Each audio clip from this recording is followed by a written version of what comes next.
நல்ல ஆயனாம் இறைவா, இந்த ஆண்டை தூயாவியின் பிரசன்னம் நிரம்பிய ஒரு பரிசுத்த ஆண்டாக எங்களுக்கு தந்ததற்காக உமக்கு நன்றி கூறி ஆராதிக்கின்றேன். திருப்பாடல் 65:11 நீர் கூறியது போல, ஆண்டு முழுவதும் உமது நலத்தால் முடிசூட்டுகின்றீர், உம்முடைய வழிகள் எல்லாம் வளம் கொளிக்கின்றன. எசையா அதிகாரம் 43:19 கூறியது போல, இதோ புது செயல் ஒன்றை நான் செய்கின்றேன், இப்பொழுது அது தோன்றிவிட்டது, நீ அதை கூர்ந்து கவனிக்கவில்லையா? பாலை நிலத்தில் நான் பாதை ஒன்றை அமைப்பேன், பால்வெளியில் நீரோடிகளை தோன்ற செய்வேன் என்று நீர் கூறிய தேவனே, இந்த வருடத்தில் உலக மக்கள் அனைவரையும் பஞ்சம், பசி, நோயிலிருந்து நீர் விடுதலை தர வேண்டும் ஆண்டவரே. ஏசப்பா, உமது சிறகுக்குள் வைத்து அரவணைத்து வழிநடத்த வேண்டும் ஆண்டவரே. நீரே அந்த இஸ்ரேல் ஜனங்களை பாலும் தேலும் அழியும் கானான் நாட்டிற்கு வழிநடத்தி சென்றீரே, அதுபோல் இந்த 12 மாதங்களிலும் எங்கள் தேவைகளை நீரே ஆசீர்வதித்து எங்களை வழிநடத்தி செல்ல வேண்டும் ஆண்டவரே.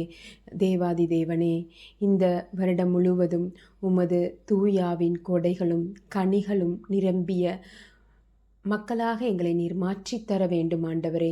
நாங்கள் செய்யும் தொழில்களை நீர் ஆசீர்வதிக்க வேண்டும் ஆண்டவரே. அஞ்சாதே, நான் உன்னுடன் இருப்பேன் என்று கூறிய தேவனே, உமக்கான வளமான எதிர்காலத்தை வைத்திருக்கின்றேன் என்று கூறிய தேவனே, இந்த ஆண்டை நீர் எங்களுக்கு ஆசீர்வதித்ததற்காக நன்றி ஆண்டவரே. எபிரேயர் 6:18 கூறியது போல, நான் உன்னை பலுகி பெருக பண்ணுவேன் என்று சொன்னீரே ஆண்டவரே. நாங்கள் செய்யும் தொழில்கள் ஒவ்வொன்றையும் நீர் பலுகி பெருக செய்யணும் ஆண்டவரே. நாங்கள் செய்யும் ஒவ்வொரு காரியத்தையும் நீர் பலுகி பெருக வைக்கணும் ஆண்டவரே. அதற்காக உம்மிடம் உமது பிரசன்னத்தில் நாங்கள் சமர்ப்பிக்கின்றோம். உயிருள்ள இறைவா, உடலும் உயிரும் ஒன்றித்து இருப்பது போல மனிதர்களாகிய எங்களிடம் இறை வார்த்தை மூலம் ஒன்றித்து உயிருள்ள சாட்சிகளாக எங்களை மாற்றியருள வேண்டும் ஆண்டவரே.